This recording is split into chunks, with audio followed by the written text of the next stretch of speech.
à la chaîne Mathématiques Sciences. Aujourd'hui, je vais présenter et expliquer une nouvelle vidéo, qui est une vidéo tout simplement pour les premiers en spécialité mathématiques. Et donc, comme promis, je vais vous présenter la suite de la démonstration, tout simplement sur le sens de variation d'une fonction polynôme du second degré. Alors bon, vous avez peut-être remarqué, oui, il n'y a pas eu de vidéo pratiquement pendant une semaine. Voilà.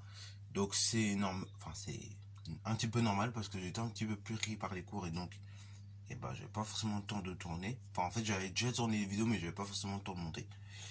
Et là, c'est vrai que cette semaine, en plus de ça, malheureusement, ma tablette avec laquelle je tourne m'a lâché. Et donc, du coup, je suis contraint de tourner avec mon téléphone, puis monter avec l'ordinateur. Donc, ça fait que la fréquence des vidéos va un petit peu diminuer. Donc, je pense qu'au maximum, on sera sur 4 vidéos par semaine. Et au minimum, ça sera à peu près comme là, c'est-à-dire une vidéo toutes les semaines. Ok? Voilà. Bon, j'espère qu'en tout cas, au niveau de l'image, du son, tout ça, ça rendra un petit peu mieux que sur la tablette. Ça, ce sera à vous de juger, ok? Donc, vous pourrez me le dire dans les commentaires si ça vous arrange. Alors bon, ça, c'était la petite aparté. Maintenant, donc, revenons sur notre démonstration. Donc ici, on va peut-être rappeler les propriétés. Donc, on avait vu que lorsqu'on a une fonction polynôme du second degré de la forme f de x égale s carré plus bx plus c avec a différent de 0, et lorsque a est positif, en fait, tout simplement, il se passe la chose suivante. La fonction f est donc décroissante de moins l'infini jusqu'à alpha, ok, voilà, voulou. Et ensuite, elle est croissante de alpha jusqu'à plus infini. Alors bon, oui, petite précision, bien évidemment, le genre de fonction que je viens de dire là, qui est de la forme f de x égale x carré plus bx plus c, on peut également l'écrire sur la forme suivante. Donc, je vais vous l'écrire un petit peu à gauche. F de x égale a facteur de x moins alpha au carré plus bêta. Ok, c'est là en fait d'où sort le alpha. Ok, voilà, ça vient de cette formule là. Donc, on avait vu également dans ce second cas que lorsque a est négatif, f peut s'écrire sous cette forme là. Enfin, f donc admet les variations suivantes. D'abord, la fonction f est croissante de moins l'infini jusqu'à alpha et décroissante de alpha jusqu'à plus infini. Ok, voilà. Et donc le but c'est de démontrer justement ces propriétés là. Alors déjà on va rappeler quelque chose. On va dire soit f une fonction polynôme du second degré. Ok, donc f est une fonction polynôme du second degré. Donc là, je pense que vous connaissez bien la formule générale d'une fonction polynôme du second degré. Donc on peut mettre, si vous voulez, pour vous rappeler. Donc f est une fonction polynôme du second degré de la forme f de x égale a ax au carré plus bx plus c, avec donc a appartenant à r, b appartenant à r et c appartenant à r. Ok, et de plus on peut mettre a différent de 0. Ok, bravo. Ça, c'est ce que nous avons vu. Deuxième des choses, on a vu également, donc on a vu que pour tout réel x, ok, on avait la chose suivante. Pour tout réel x, en fait, il se passe la chose suivante. On a f de x qui est égal à la forme suivante, c'est-à-dire a facteur de x moins alpha au carré plus bêta.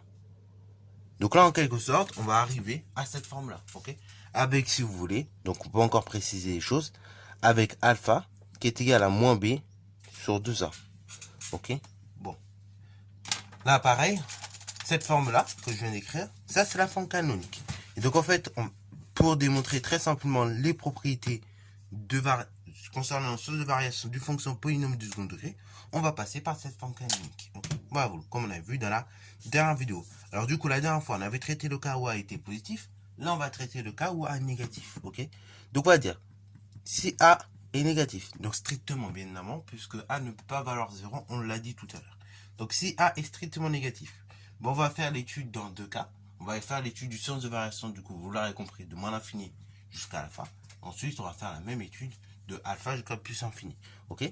Donc, première des choses, étude du sens de variation. Ok? Et là, l'étude du sens de variation, on va la faire sur l'intervalle suivante. On va la faire sur l'intervalle moins l'infini alpha. Alors, étude du sens de variation sur moins l'infini alpha. Donc, là pareil, on va peut-être tracer une petite parabole pour que vous puissiez comprendre. Sinon, ça risque d'être un peu compliqué peut-être.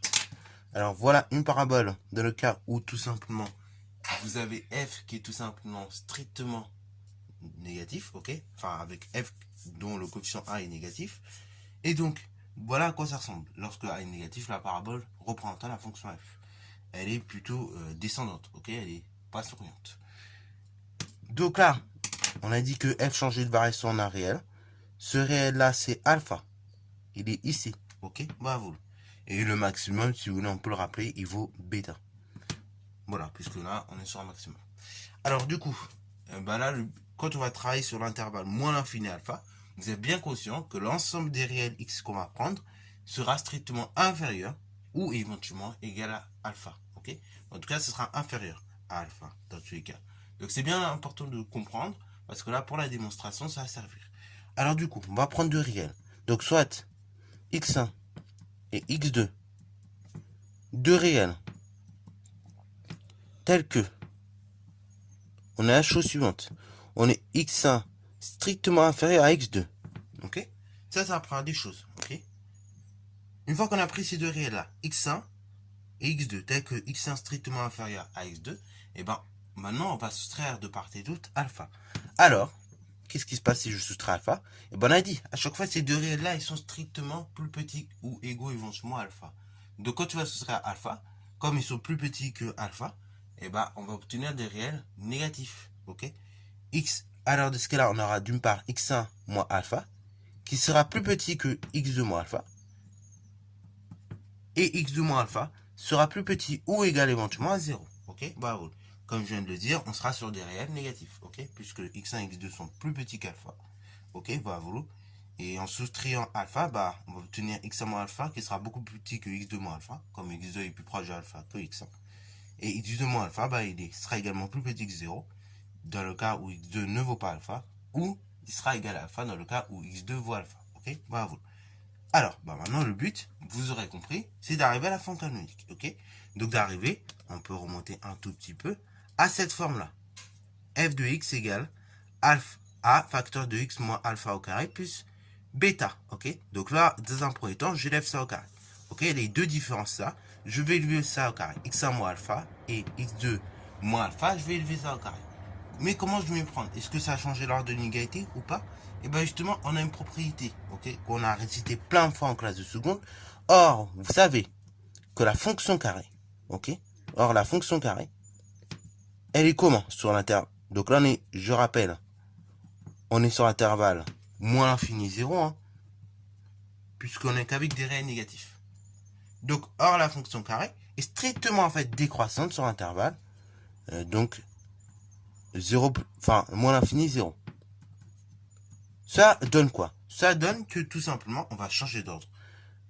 Donc ainsi, on a x1 moins alpha au carré qui sera plus grand que x2 moins alpha au carré. Ok? Puisqu'on a une fonction carré qui est strictement décroissante. Sur moins l'infini 0.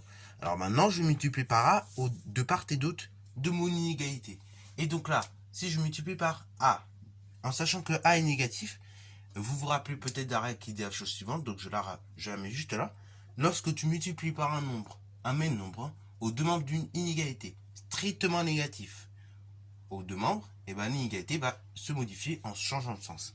Ainsi, ça donne a facteur de x1 moins alpha au carré, qui est beaucoup plus petit que a facteur de x2 moins alpha au carré. J'ajoute donc bêta aux deux membres de mon inégalité, et je vous rappelle la règle. En effet, on peut, puisque quand on ajoute une même quantité, un même réel, aux deux membres d'une inégalité, et ceci ne change pas. Donc là, j'ai ajouté tranquillement bêta aux deux membres, et ainsi ça donne a facteur de x1 moins alpha au carré plus bêta, qui est strictement plus petit que a facteur de x2 moins alpha au carré, plus bêta. Ici, vous regardez, j'ai l'image de x1 par la fonction f, donc f de x1. Et ici, regardez, j'ai l'image de x2 par la fonction f. Ok, on est bien sur la forme f de x égale alpha a facteur de x, donc ici x vaut x2 par exemple, plus moins alpha, ok, donc là on a bien moins alpha, au carré, plus bêta. Donc on a une bien de forme canonique, c'est pour ça qu'on peut tout simplement mettre ceci. Et là, on obtient que f de x1 est plus petit que f de x2. Or, au départ, on avait dit quoi? On avait dit que x1 était plus petit que x2. Donc, si je me réfère aux définitions que j'ai apprises en seconde sur les fonctions décroissantes ou croissantes, sur les variations d'une fonction, et bien là, clairement, on est dans la définition d'une fonction strictement croissante. Ok? Donc, on peut le noter. Ainsi, donc, notre fonction f est strictement croissante sur l'intervalle moins l'infini alpha. Lorsque là, ici, a est négatif. Ok? Alors, maintenant, on va faire la même étude dans le cas où a est négatif, mais cette fois-ci, sur l'intervalle suivant. Donc, étude du sens de variation. Cette fois-ci, sur le deuxième intervalle. Sur l'intervalle alpha plus infini. Donc, pareil, là, vous êtes bien conscient que si l'ensemble des réels x que vous allez prendre sera nécessairement plus grand que alpha, ou égal à alpha. Ok? Bravo. Je dis parce que après, ça va encore s'avérer. Alors, du coup, étude du sens de variation sur alpha plus infini. Donc, on va déjà poser deux réels. x1 plus petit que... On va dire que x1 est plus petit que x2. Avec x1 appartenant à R et x2 appartenant à R. Ok, donc avec x1 et x2, deux réels. Voilà, ça c'est ce qu'on pose. Alors, si x1 est plus petit que x2, on a dit que les réels x1 que je vais prendre étaient strictement égaux ou bien plus grands que alpha. Alors, il va se passer quoi? Il va se passer que la différence, donc x1 moins alpha, donc sera strictement plus petit que la différence x2 moins alpha. Et la différence x1 moins alpha sera strictement positive ou égale à 0. Ok, bravo. Maintenant, vous avez compris, je vais élever cela au carré. Là, on n'est que sur des nombres positifs. Et qu'est-ce que vous savez pour des nombres positifs? Quand vous élevez au carré, on conserve l'ordre. Ok, bravo. Et vous le savez parce qu'en fait, la fonction carré est strictement croissante sur l'intervalle 0 plus infini. Donc, on peut noter. Or, la fonction carré est strictement croissante sur 0 plus infini. Ainsi, ça me donne quoi?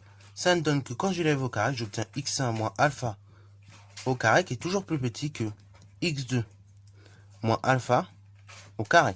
Ça apprend des choses, ok? Bravo. Maintenant, je vais multiplier de part et d'autre par a. A étant négatif, l'inégalité va changer d'ordre.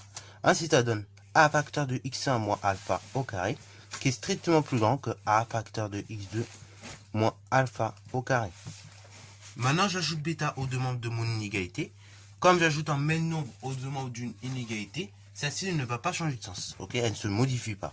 Ainsi, ça donne a facteur de x1 moins alpha au carré plus bêta qui est strictement plus grand toujours que a facteur de x2 moins alpha au carré plus bêta.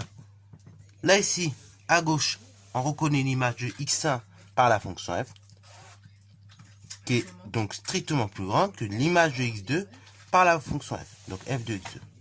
Or, au départ, regardez, on a f de x1 qui est plus grand que f de x2. Au départ, on avait posé quoi? X1 plus petit que x2, ok? Et bien là, si je me réfère à mes définitions,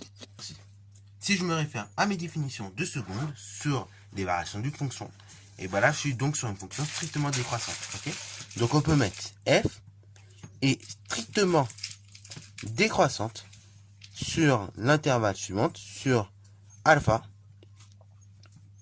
plus infini, quand tout simplement a est strictement négatif. Bravo. Donc sur ce, ça fin de cette vidéo. J'espère qu'elle t'a plu. Si c'est le cas, n'hésite pas à la liker, commenter et bon instatoire en mathématiques et en sciences.